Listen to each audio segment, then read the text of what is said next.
Eu quero gastar esse tempo precioso agora na ministração da palavra de Deus. Todos aqueles que tiverem a Bíblia ou o seu aplicativo, queira por gentileza abrir bem no começo, Gênesis 1. Gênesis capítulo 1.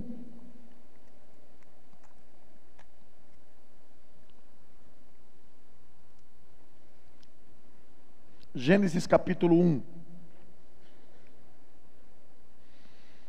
Vou ler os versículos de 1 a 2. Quero falar hoje sobre a criação do homem e o que nós perdemos. Por que estamos correndo atrás disso, no bom sentido, correr atrás? Por que Deus precisou mandar Jesus? Por que nós estamos vindo cultuar, adorar? Por que nós falamos tanto de Jesus, que os nossos pecados foram perdoados, que só o sangue dele? Cantamos aqui uma música linda do Fernandinho, que eu gosto muito, somente pelo sangue.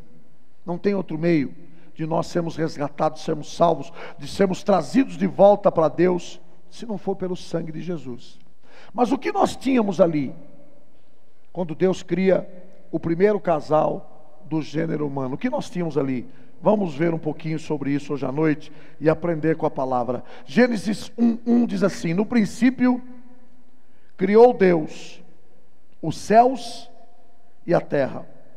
A terra, porém, estava sem forma e vazia. Havia trevas sobre a face do abismo, e o Espírito de Deus pairava sobre as águas. Pai, a tua palavra, pedimos que o Senhor abençoe grandemente a ministração da tua palavra. Queremos abrir o nosso coração, nosso entendimento, para o Senhor falar conosco. Deus, uma das maneiras mais lindas e mais poderosas que o Senhor tem para falar é através da sua palavra, e ela está aqui diante de nós hoje à noite. Palavra que amamos, palavra que desejamos, palavra que guardamos dentro do nosso coração. Fala, e nós cuidaremos sempre em te dar a honra, a glória e o louvor para sempre, no nome de Jesus, amém. Diga amém, meu querido irmão, amém. Um abraço carinhoso para você que está nos acompanhando também pela rede mundial de computadores. Você é bem-vindo ao culto da Igreja do Nazareno. Estamos em São José do Rio Preto, tabernáculo da vida. Vamos falar um pouquinho sobre o que Deus planejou para o homem e para a mulher antes da queda, e o que aconteceu depois da queda, e por que Jesus precisou vir. Muito bem.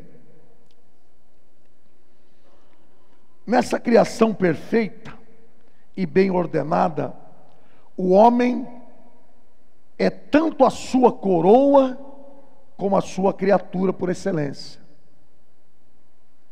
Nós somos a coroa de Deus, e de tudo que Ele criou, é a criatura mais excelente, que Ele mais dedicou amor, carinho, tempo, é o homem e a mulher. Note que Deus não joga o homem e a mulher no Éden para se virar.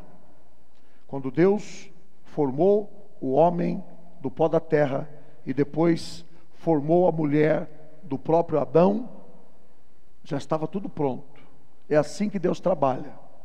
Esse tempo aqui de nós trabalharmos, de nós executarmos as coisas, de nós termos fadiga e cansarmos, isso vai acabar. Porque Jesus, a exemplo do Éden, Ele falou: eu vou preparar lugar para vocês. Quando nós chegarmos lá, não vai ter trabalho. Está tudo pronto, tudo preparado. Aqui, irmãos, tem uma referência tão linda quando Deus cria o homem, que às vezes nós passamos pela Bíblia e não nos atentamos. Somente ao ser humano Deus se refere triplamente, falando a palavra criou, criou, criou, 3 vezes. Somente com referência ao ser humano Deus fala a palavra criou 3 vezes. Vamos analisar aí, Gênesis 1:27. Acompanhem comigo. Gênesis capítulo 1, verso 27. Olha o que Deus fala aí. Criou Deus, pois, o homem, a sua imagem, a imagem de Deus o criou. Homem e mulher os criou. Isso tem um sentido. Isso tem um significado. A palavra criou, ou o verbo criar, aparece 3 vezes, somente na criação do homem. Nós não vamos achar isso em nenhuma outra criação de Deus. Por que será? Porque o verbo usado exclusivamente por Deus refere-se unicamente ao homem. A medida dessa exclusividade é que Deus criou o homem à sua própria imagem. Por isso que ele fala, a imagem e semelhança de Deus, Deus nos criou. Então, quando ele usa exclusivamente essa tríplice ou esse tríade do verbo criar na criação nossa, ele está dizendo, você é exclusivo meu, você pertence a mim, eu te criei a minha imagem e a minha semelhança. É muito interessante nós pensarmos nisso, a sua própria imagem e a sua própria semelhança, uma ideia que não é definida em nenhum lugar no relato de Gênesis, nenhum outro lugar, mas que proporciona amplas pistas. Essa ideia indica principalmente que não encontraremos a imagem de Deus em outra característica, a não ser na natureza humana. E olha que Deus criou coisas, hein? Deus criou o céu, Deus criou a terra, Deus criou os anjos, arcanjos, querubins, serafins, Deus criou a terra, tudo que nela há, Deus criou os oceanos e tudo que neles existem, Deus criou muita coisa, os luminares, as estrelas, mas em nenhuma criação de Deus nós vamos encontrar características da imagem de Deus, a não ser no homem. Você está vendo o papel nosso? Você está vendo como a gente é importante para Deus? Você está vendo que às vezes as pessoas não dão o valor ao ser humano, as pessoas passam por cima igual um rolo compressor, as pessoas não valorizam. Irmãos, o ser humano hoje está sendo desvalorizado igual um chinelo velho, uma camisa velha, um trapo velho, de passar no chão. Que valor tem a vida humana hoje? Você vê cada coisa na internet, você vê cada coisa nos telejornais, você vê cada coisa no mundo acontecendo. Que valor tem o ser humano? Por isso que só tendo conhecimento de Deus e do Criador é que nós valorizamos a vida humana. A ponto de Jesus falar o quê? Que uma alma vale o mundo inteiro. Meu Deus, como que alguém pode pôr preço no mundo inteiro? Se uma casa, uma fazenda, uma propriedade, um veio de petróleo, uma mina de ouro, de pedras preciosas, já tem um valor incalculável, você imagina o mundo todo. Isso aqui demonstra para nós o quanto nós temos valor para Deus. Eu costumo dizer que, trazendo para a nossa história, é como se você tivesse um cachorrinho. Em casa a gente sempre teve, né? Agora ficou lá o último dos moicanos, que é um shih tzu. Sempre tivemos. Suponhamos que ele fuja da sua casa, ele escape, alguém deixa o portão aberto, uma fresta tal, e ele escape, e você procura e não acha. Eu tive um caso em Piracicaba, Denise lembra do que eu estou falando? Nós tínhamos um casal que nós conhecemos, quando estávamos reformando uma congregação da igreja, ele veio me ajudar, e nós acabamos batizando ele e a esposa, que eram vizinhos, trazia água para a gente, Dani, amizade, fizemos amizade com ele, e ele começou a frequentar os cultos, e a palavra de Deus falou com ele, ele entregou sua vida, ele e a esposa. Um dia ele tinha uma saveiro, com aquela capotinha de lona, e um cachorrinho desse pincher, andava com ele. Meu irmão, ele foi numa loja, num bairro de Piracicaba, e o cachorro pulou da mão dele, e simplesmente sumiu. Ele gastou uns 3 tanques de combustível só naquele dia. Acredite que isso, eu estava lá, procurando o cachorro, pois esse homem adoeceu. Irmãos, esse homem adoeceu, de tanto que ele amava aquele cachorrinho. Então imagine que isso aconteça. Eu costumo ver o valor de Deus trazendo para a nossa vida, e você procura o tal do cachorrinho, da cachorrinha, e você não acha. Um dia você está andando na cidade, e você vê assim, tudo magro, tudo sujo, e um passa para lá, e o cachorro, e o carro passa e corre para cá, ninguém dá valor nenhum. Você olha, diz, eu conheço essa carinha, esse jeitinho, e é o seu cachorrinho. Ele pode estar do jeito que ele tiver, pode estar doente, pode estar com a patinha quebrada. Se você ama de fato, você recolhe. Você dá banho nele, você cuida dele, dá vermífugo para ele, dá vitamina para ele, dá vacina para ele. Por quê? Para os outros não pode não ter valor, mas para você tem. É assim que Deus faz. Para muitos e para Satanás muito menos, a vida humana vale nada, menos do que nada. Que estão matando gente para tirar um pedaço de tênis do pé, um celular. Isso está no cotidiano do Brasil e do mundo todo dia. Mas e para Deus? O que nós valemos? Quanto nós valemos? Qual é o preço que nós temos? Aqui Deus prova que quando Ele cria o homem, Ele fala, e criou, e criou, e criou. Nas 3 vezes que Deus fala esse verbo criar, Ele está querendo dizer, é propriedade minha, valiosa. É a minha imagem e a minha semelhança. Essa ideia indica principalmente que não se encontra a imagem de Deus em nenhuma característica particular, mas somente no ser humano. Então vamos entender. Primeiro, a palavra imagem e semelhança refere-se à forma exterior ou aparência que apontam em primeira instância para a forma física. Mas há um paradoxo aqui. Se Deus é espírito, como é que nós somos parecidos com Ele fisicamente? Nós somos parecidos com Deus aqui, ó.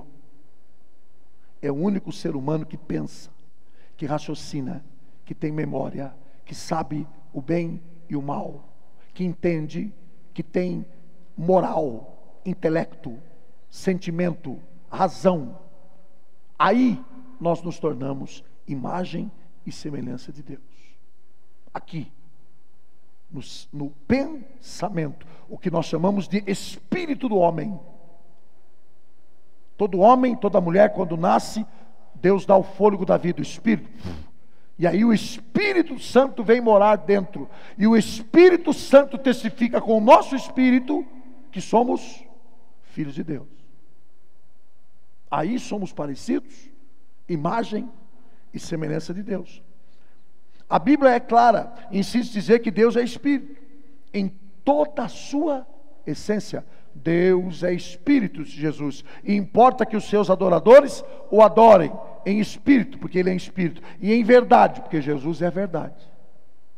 E eu costumo dizer que existem gente verdadeira adorando um Deus falso, e gente falsa adorando um Deus verdadeiro. Por quê? Porque Deus é Espírito. E temos que adorar em espírito, mas também em verdade, porque se não for com verdade, Ele não recebe. Então a Bíblia diz que Deus é invisível na sua essência, de qualquer modo igualmente inexistente. Ele existe em todos os lugares, Ele decide fazer o que Ele quer. Moisés viu a semelhança do Senhor, lá em Números 12, depois você dá uma passada por lá. Foi com essa semelhança que Deus criou a forma externa e visível, apropriada para a natureza divina. Você lembra que Moisés sobe no monte? E dizem quem visita lá, que um dia, quem sabe a gente consegue fazer, né, irmãos? Por que não? Uma visita para Israel, 2017, 2018, pagamos aí em suaves prestações de 48, e a gente vai. Dizem que nesse lugar está exatamente a mancha do tamanho de um homem, foi aonde a semelhança, só a imagem de Deus passou e Moisés ficou mudo, cristalizado nesse, só a imagem. Atrás dele ficou a marca, e está lá até hoje, cravado na rocha. O que é isso, meu irmão? Só a imagem dele. Porque se Deus se manifestar aqui para nós, já dizia a pastora lá, fica aí, Moisés, se você chegar aqui você morre. Esta carne não suporta a santidade de Deus. Por isso que a Bíblia diz, ninguém vê a Deus e fica vivo. Por isso que lá em Pátimos, quando João tem a visitação do anjo do Senhor, que é Jesus, ele diz, e eu caí como morto, porque ninguém homem nenhum tem condição de suportar a santidade de Deus estando nesta carne. Por isso que o nosso corpo precisa ser transformado para encontrar com o Senhor, ou pela ressurreição dos mortos, ou pelo arrebatamento. Senão nós não suportamos. Segundo, a imagem de Deus no homem é matrimonial. Entenda isso. A imagem de Deus no homem é matrimonial. A criação da mulher em Gênesis 2, do ponto de vista de Adão, representou a perda da plenitude. Espera aí, Adão era pleno. Agora Deus tira uma costela dele, ele perdeu alguma coisa. E já não está mais inteiro. Vamos entender isso. O texto é lindo para a gente analisar. Ok? Ele perdeu alguma coisa. O Senhor tirou algo do homem para depois entregá-lo de volta na figura da mulher. Olha que lindo isso. O pastor Daniel já estava dizendo aqui. Ninguém dá alguma coisa a Deus e Deus devolve apenas o que nós demos. Nós temos a mania. Eu, por exemplo, estou falando de mim uma coisinha ali. Como diria o tio da Denise, uma coisica. Coisica. Tio fala coisica. Por exemplo, você empresta o carro de alguém. A pessoa te dá o carro, pode fazer o que você quiser com o carro. Ele te dá com o tanque cheio. Se você puder devolver com o tanque cheio, lavado, os tapetes, pretinho. Faz alguma coisa a mais, filho. Assim Deus ensina a gente. A impressão que dava para Adão é que ele estava perdendo. Porque tirou da sua plenitude, do seu todo, uma parte. Mas quando Deus devolve, Ele devolve muito mais do que aquilo que Ele pediu. Olha como é que Deus trabalha. Por isso, todas as vezes que você der alguma coisa a Deus, não espere que Ele vai te devolver somente aquilo. Ele vai te dar infinitamente mais.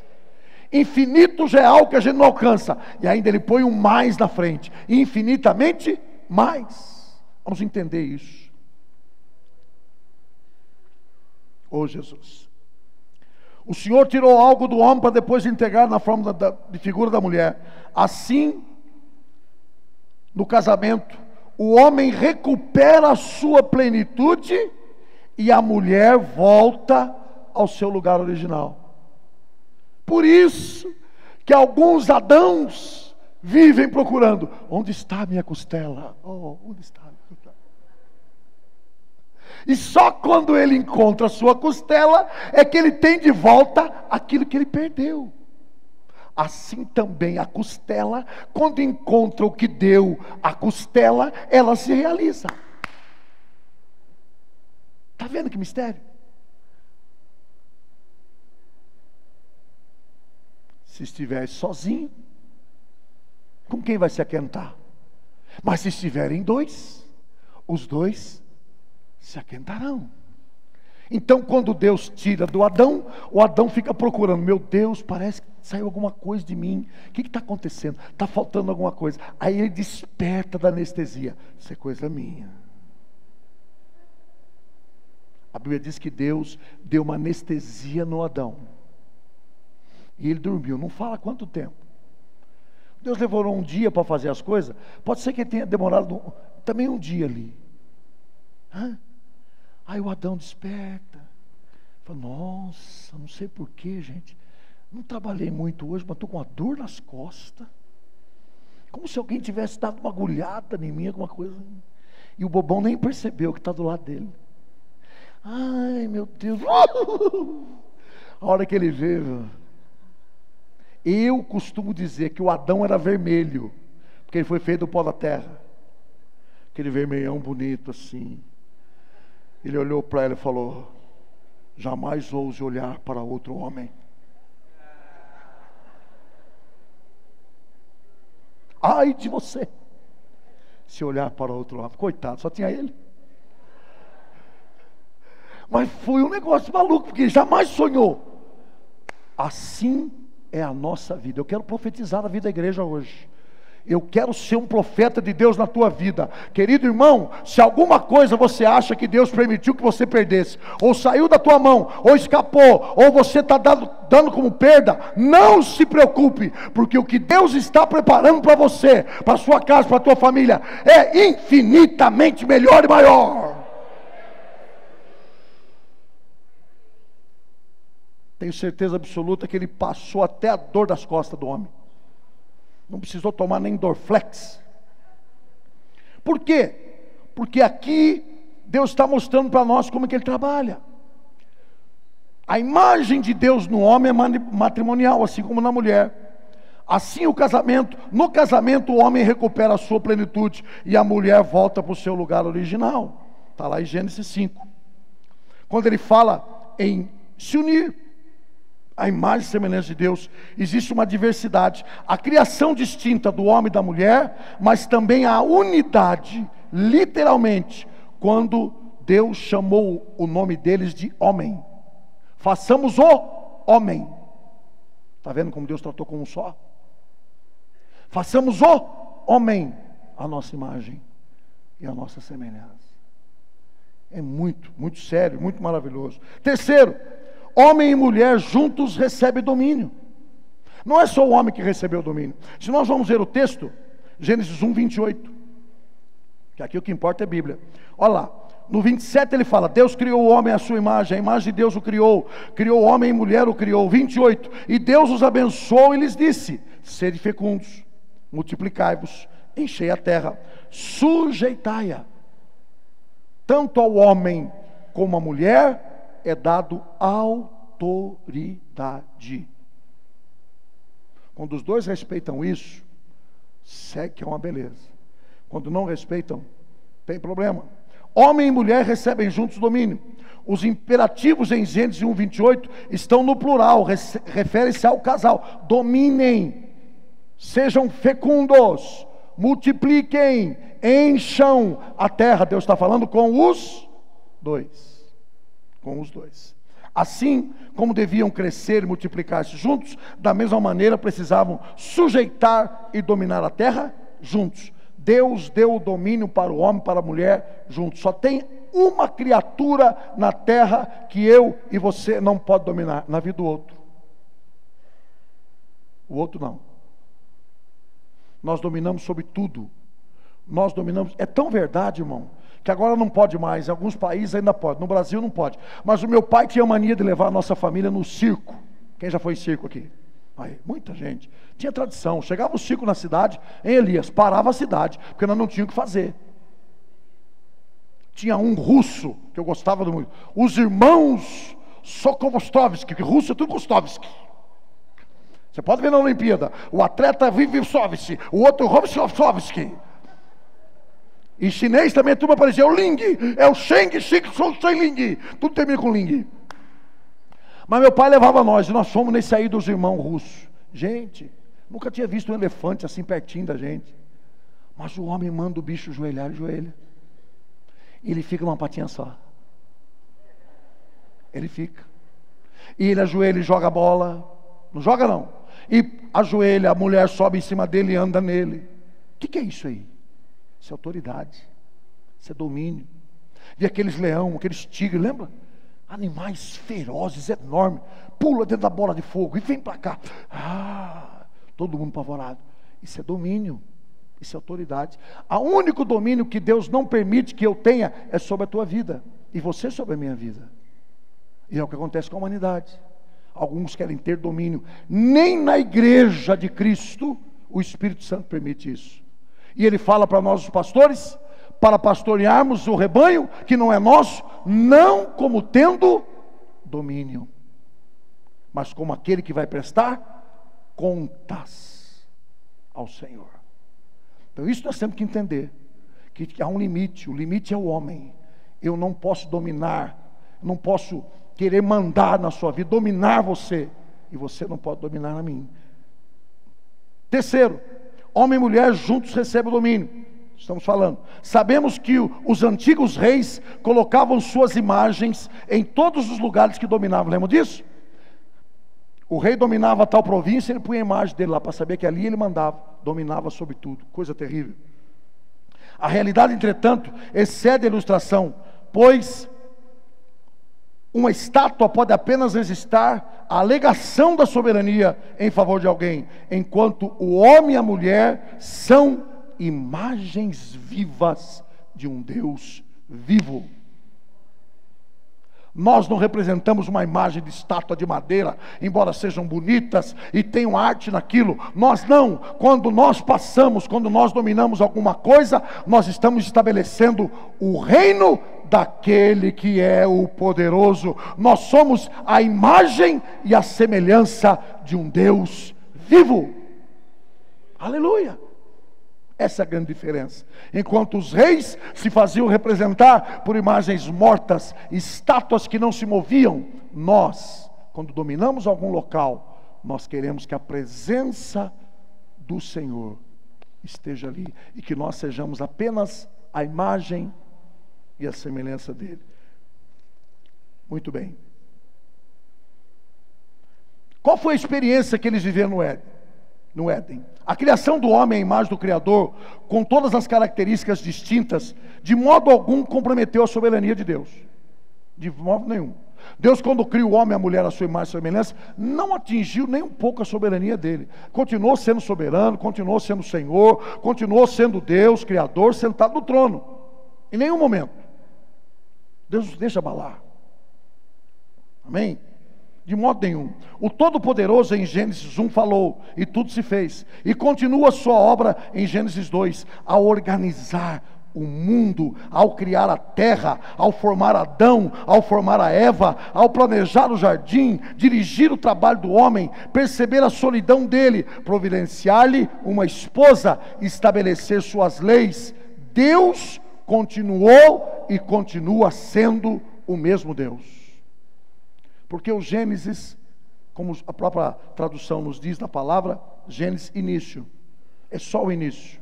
O Gênesis vai mostrar a trajetória da criação de Deus, o desenvolvimento, passando por todos os períodos, até chegar no máximo, que é Jesus. Mas nunca Deus se deixou ser abalado. Ele continua sendo Deus. Aonde? Ali. A pergunta sobre a localização do Éden é razoável. Nós podemos, onde estava esse jardim? É até razoável. Mas de acordo com as evidências apresentadas em Gênesis, é impossível da gente responder. Nós vamos procurar aqui, em Gênesis todos, onde está registrado que o Éden existiu, que era um jardim de delícias, um lugar de descanso, um lugar de prazeres, mas nós não vamos encontrar. Mas isso não faz falta, isso não faz parte. O que Deus revelou é para nós, o que Deus não revelou não é para nós. Deixa para lá, tá? Então não é muito importante. Aqui mostra inclusive o que? A benevolência, a abundância e a obediência. Em Gênesis 1, Deus é soberano na obra da criação. A despeito da grande rebelião, Ele continua soberano. É interessante nós pensarmos num Deus assim, que quando os nossos irmãos, Adão e Eva, nossos pais, Adão e Eva pecaram, Deus não aparece para eles com chicote, com espada, querendo condená-los. Deus aparece para Adão do mesmo modo que aparecia todo dia, e pergunta por ele, e chama pelo nome dele: onde é que você está? Ô Adão, o que você fez? E aí nós já vemos o seguinte: a desobediência tornou os nossos pais, Adão e Eva, em pessoas condenadas. Até ali eles viviam bem, não havia problema entre eles, o mal não tinha entrado, ainda não tinha acontecido o pecado, e eles viviam bem. E Adão vai responder para Deus algo que nunca incomodou ele. Quando Deus pergunta: onde é que você está? Ele fala: eu me escondi. Mas por que você se escondeu? Eu me escondi porque eu estou peladão. Ué, mas quem falou para você que você está peladão? Eu venho todo dia aqui, você estava peladão. Você está percebendo a consequência do pecado? O pecado aponta para a condenação. O pecado aponta para a fuga. É a primeira coisa que a pessoa pensa em fazer quando ela erra, quando ela peca, é fugir, é se afastar, como se Deus não soubesse onde ele está, como se Deus não conhecesse o coração e não soubesse. Foi assim desde Adão. Eu me escondi, disse ele. Eu não poderia ficar perto do Senhor. Ah, Deus, eu pequei, eu errei. E é interessante nós analisarmos que quando Eva vai comer daquele fruto, meus irmãos, aqui tem um segredo muito grande. A palavra de Deus já tinha sido deturpada no coração. Sabe por quê? Porque Deus ordena para Adão: não coma desta árvore, não coma. E quando Eva desejou o fruto daquela árvore, ela acrescenta na palavra de Deus algo que Deus não falou. Por isso que eu falo que esse texto é rico. Ela fala: disse Deus, da árvore não comerás e nem nela tocarás. Deus não falou que não era para tocar. Tem o texto. Deus falou para não comer. Então você vê que quando alguém erra na presença de Deus, não é no mesmo dia, não é na mesma hora. A coisa vem trabalhando. O negócio vem batendo. Água mole em pedra dura. Tanto bate até que fura. Ela vem trabalhando. E uma das maiores armas e pressas que o inimigo tem é de tirar a palavra de Deus do teu e do meu coração. Porque ele sabe que enquanto guardamos a palavra de Deus no coração, nós não pecamos contra Deus. Mas a partir do momento que a palavra de Deus sai do nosso coração, nós estamos vulneráveis a pecar. Porque só a palavra nos sustenta, irmão. Só a palavra nos orienta. Só a palavra sacia. Só a palavra nos diz o que é certo e o que é errado. Pela palavra. Lembremos que Adão e Eva não tinham a Bíblia, não tinham os pergaminhos, eles não tinham livro nenhum, eles tinham apenas a palavra, a ordenança de Deus, não simplesmente como ordem, mas como proteção. Não coma. Você não está pronto para comer. Se você comer, você vai morrer. Muito bem.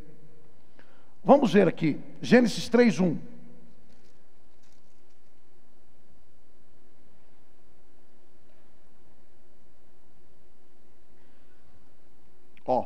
Gênesis 3:1.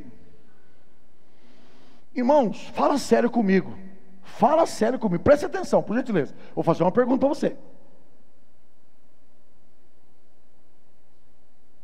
Não era de se estranhar que você está num jardim cheio de animal e daqui a pouco tem uma cobra falando?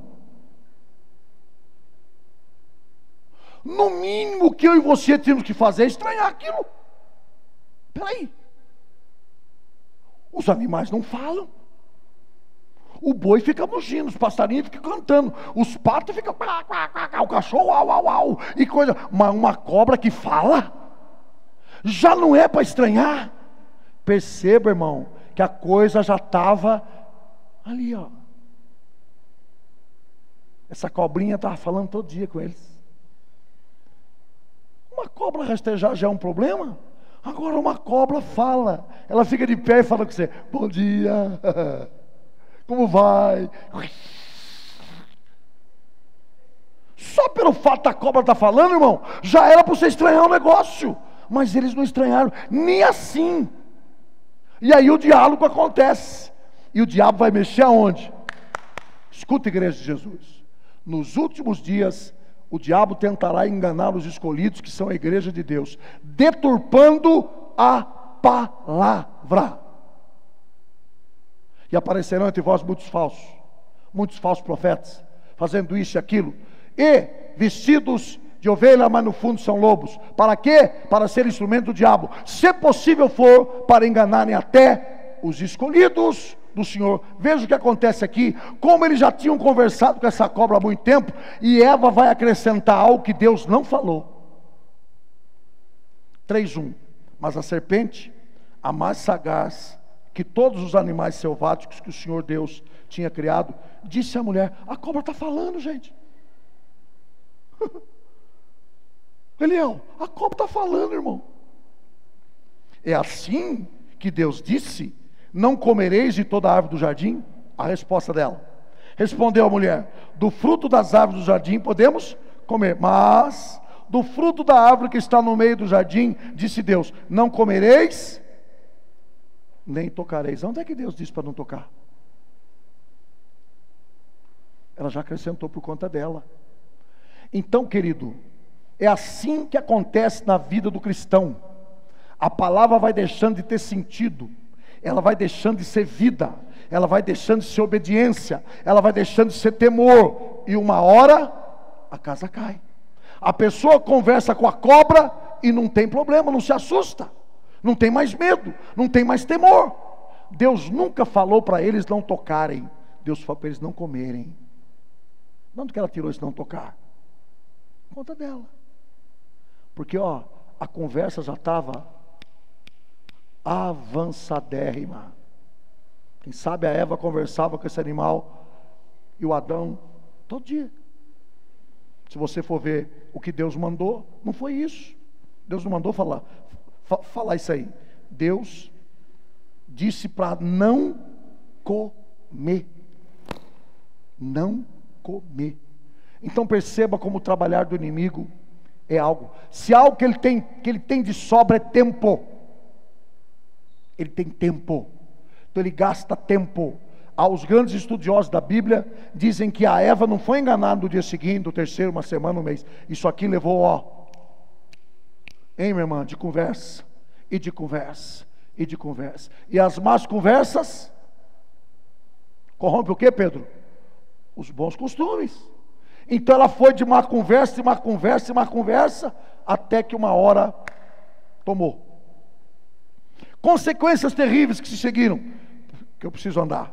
Primeiro, a sociedade foi fragmentada. O casal vivia anteriormente numa agradável abertura um para com o outro, mas agora os dois descobriram que o principal produto do pecado é o individualismo patológico, cheios de segredos que fez com que eles se escondessem. Gênesis 3:7. Abriram-se então os olhos de ambos e, percebendo que estavam nus, coseram folhas de figueira e fizeram cintas para si.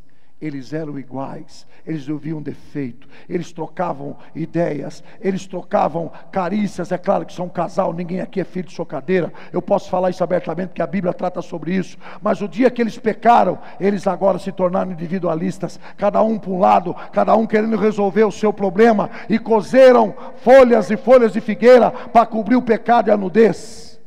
A sociedade foi separada, ela foi fragmentada. As maiores atrocidades dos dias de hoje, meus irmãos, eu não tenho medo de errar e também não tenho prazer em falar, acontecem dentro das famílias.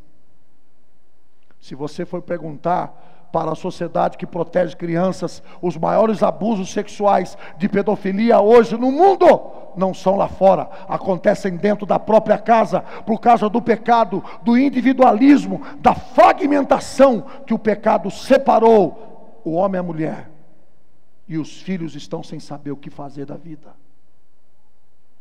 Primeiro, a família, a sociedade foi fragmentada. Segundo, a boa consciência foi perdida, e junto com ela, a antiga e fácil comunhão com Deus, eles perderam. De fato, as coisas eram muito mais sérias do que o casal pensara. Eles não imaginavam que desobedecendo a Deus, de manhã eu falei sobre isso, 10 lições que nós tiramos da vida do profeta Jonas. Talvez a pessoa que desobedece a Deus não tem noção do que isso pode causar para ela. Desobedecer a Deus é incrivelmente pior do que obedecê-lo. Porque às vezes você acha difícil obedecer. Desobedecer é incrivelmente pior. Então esse casal do gênero humano, eles não sabiam que a coisa era tão séria, que eles iam passar por tanta coisa pela desobediência. É o segundo ponto. De fato, as coisas eram muito mais sérias. Mas Deus percebe o perigo no homem pecador tornar-se imortal. Olha a proteção de Deus. Quais eram as duas árvores que não podiam tocar lá e nem comer? Do conhecimento do bem e do mal e da vida. As duas estavam no jardim. Quando Deus viu, porque Ele vê todas as coisas, que Adão e Eva comeram, eles agora estão pecadores. E se eles comem do fruto da árvore da vida, que é Jesus, representado no Éden, o que aconteceria conosco? Não haveria salvação para nós. O homem continuaria morto, quando falo homem e mulher, continuaria morto nos seus delitos e nos seus pecados. Deus, percebendo isso, de forma a proteger, o que Ele faz? Ele tira o casal do Éden, para que não comessem da árvore da vida. Olha ali, eu acho que eu tenho aqui 22. Então disse o Senhor, 3:22: Eis que o homem se tornou como um de nós. Ele está falando com Jesus, né? Os três estão juntos aqui. É Deus falando no plural. Se tornou como um de nós. Pai, Filho e Espírito Santo. Conhecedor do bem e do mal. Assim que não estenda a mão e tome também da árvore da vida e coma e viva eternamente. O que o Senhor faz? Ó 23. O Senhor Deus, por isso, o lançou fora do jardim do Éden, a fim de lavrar a terra de que fora tomado. E expulso o homem, 24, colocou querubins ao oriente do jardim do Éden, e ao refugir, deu uma espada que se revolvia como chama de fogo, guardando, para guardar o caminho da árvore da vida. De forma protetiva, Deus protegeu a sua criação. E é isso que Jesus está fazendo nos dias de hoje. Todo aquele que come da árvore da vida, que é Jesus Cristo, o pão vivo que desceu do céu, bebe da água da vida, sabe o que Deus está fazendo? Está protegendo aquilo que Ele criou, a imagem e a semelhança dEle. Sou eu e é você. Eu já vou terminar. Quarto, a base econômica da vida estava destruída.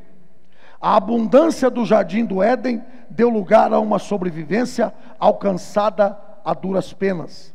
Veja no verso 17 que nós lemos, que agora o homem vai ter, do suor do teu rosto, filho, comerás teu pão. Toda a abundância estava lá dentro, estava tudo preparado lá dentro. Agora ele está fora do Éden. Irmãos, sem medo de errar, e é o que a Bíblia diz, é o que vai acontecer com todo aquele que não se render aos pés de Jesus. Jesus é a nossa saída, Jesus é a nossa chance.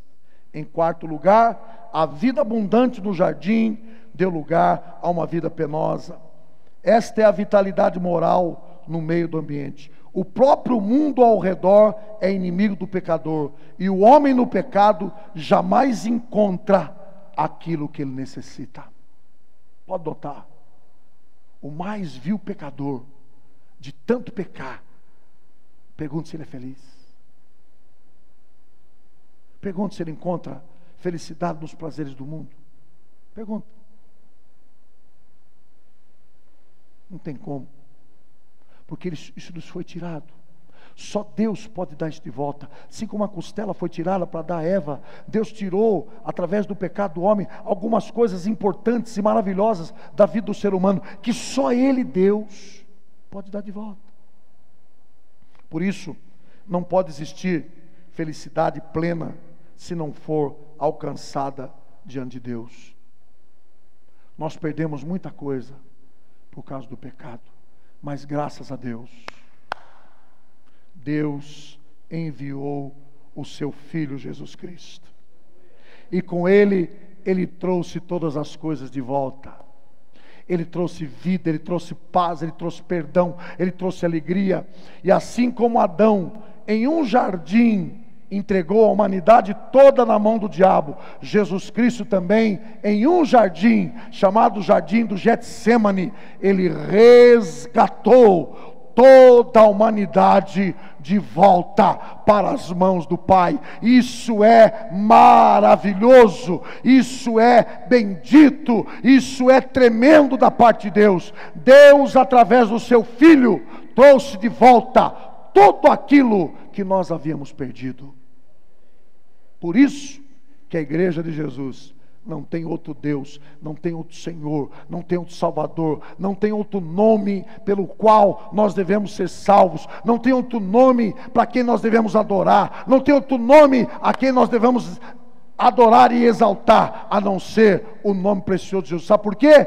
Porque tudo que Adão perdeu, o segundo Adão, o primeiro Adão da terra, o segundo Adão do céu, o segundo Adão do céu, Jesus Cristo, Ele veio trazer de volta. É tudo nosso. É tudo meu agora, é tudo seu. Amém ou não? O nosso segundo Adão, ele veio do céu. Ele é o próprio Deus na terra. Eu venho trazer vida e vida em abundância.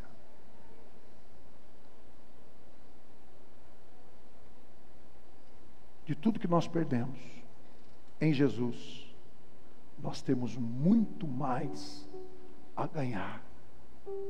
Nunca se esqueça disso.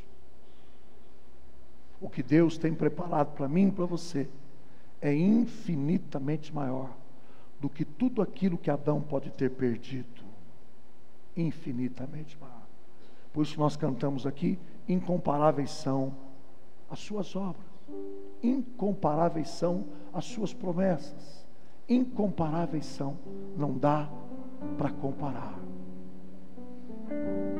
O que Jesus fez pela humanidade e por todo aquele que nele crê, Ele foi preparar o lugar para que a gente volte a ter esta vida plena, para que a gente volte a ter esta vida exclusivamente para Deus.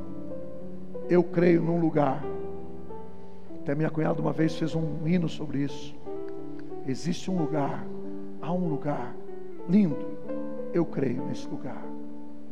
Ali não haverá mais choro, ali não haverá mais pranto, ali não haverá mais morte, porque as primeiras coisas são passadas. João disse: eu vi um novo céu e uma nova terra, porque a primeira terra e o primeiro céu já haviam passado. E é para lá que nós vamos. É nesse lugar que estão esperando a manifestação do Filho de Deus aqueles que já seguiram antes de nós. E é para lá que nós iremos, se permanecermos fiéis na presença de Deus. Vamos ficar de pé, por gentileza.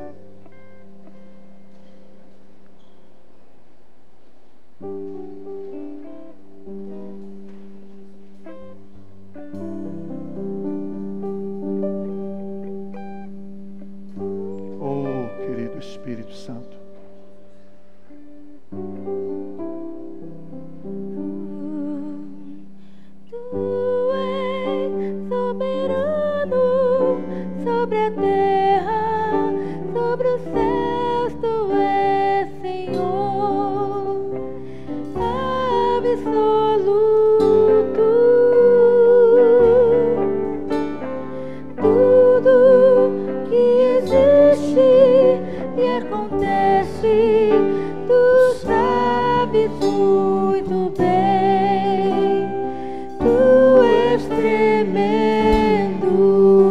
soberano, vamos cantar, vamos louvar.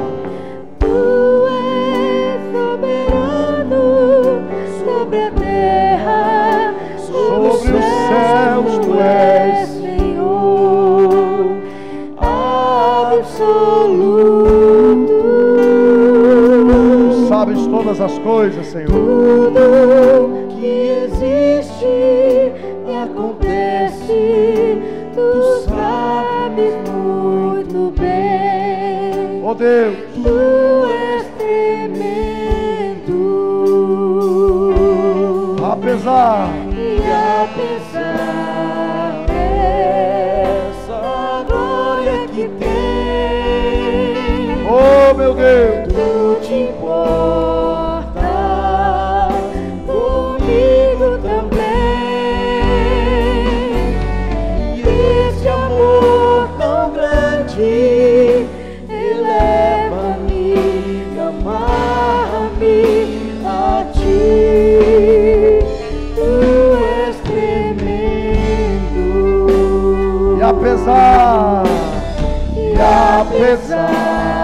desta glória que tem, tu te importas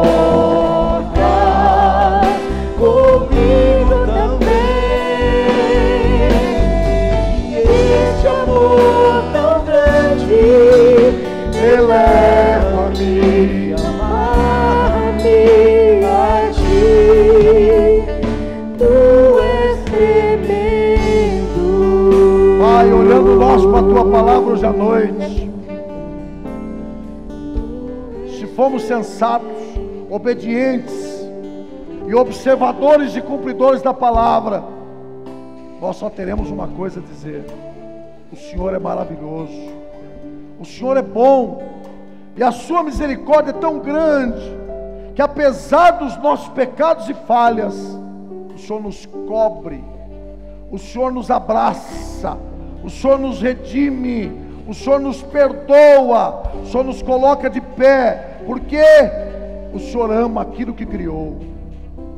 Nós somos a tua imagem, nós somos a tua semelhança, nós somos parecidos com o Senhor, nós somos a menina dos teus olhos, obras-primas das tuas mãos, Senhor.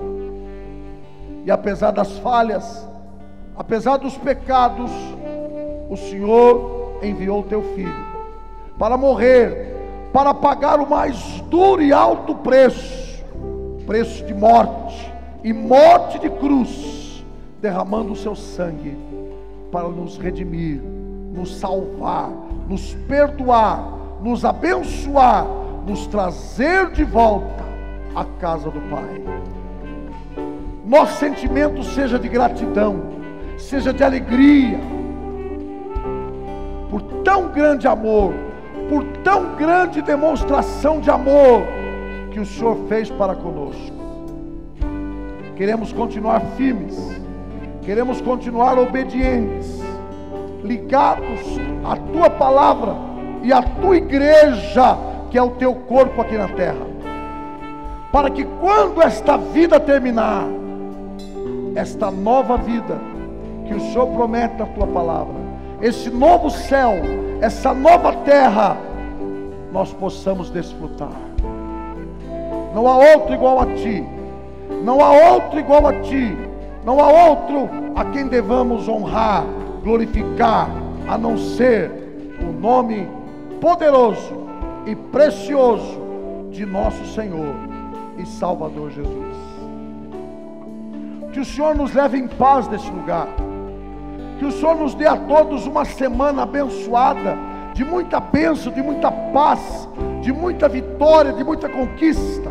Que o Senhor vá diante de nós, abrindo os caminhos, afastando também tudo aquilo que não provém do Senhor. Dá-nos uma noite de sono tranquilo e reparador. Abençoa a nossa casa, o nosso lar, a nossa família. Abençoa tudo que temos e somos, porque na verdade não temos nada. O Senhor é dono de tudo, meu Pai. Guarda teu povo, livra teu povo de todo perigo, livra teu povo de todo mal, de toda cilada, de toda armadilha, de toda investida do inimigo. Oh meu Pai, do homem violento, do acidente, do sequestrador, da bala perdida, do ladrão, livra os teus filhos, porque o mundo que vivemos dias maus, mas em Ti nós somos mais do que vencedores. Dá-nos a todos uma ótima noite, uma ótima semana, um excelente e maravilhoso mês de setembro que se aproxima, meu Pai. Tudo para louvor, para a glória e para a honra do Teu santo nome. Amém. Você crê? Diga amém, querido. A pastora Denise está ali no nosso balcão com os convites do chá. Amém? A mão direita assim para Deus. Que o grande amor de Deus, o Pai, a graça do Senhor Jesus, o Filho, a unção e a consolação do Espírito Santo do Senhor Deus esteja sobre todos vós no dia de hoje e permaneça para sempre. E os que amam a Jesus e a sua vinda, digam: abraça pelo menos 15 mil pessoas aí, ó. Lá no galpão da comunhão tem pastel quentinho e abençoado, pastel gostoso ali no galpão da comunhão. Vamos em paz. Que o Senhor nosso Deus nos abençoe e nos guarde.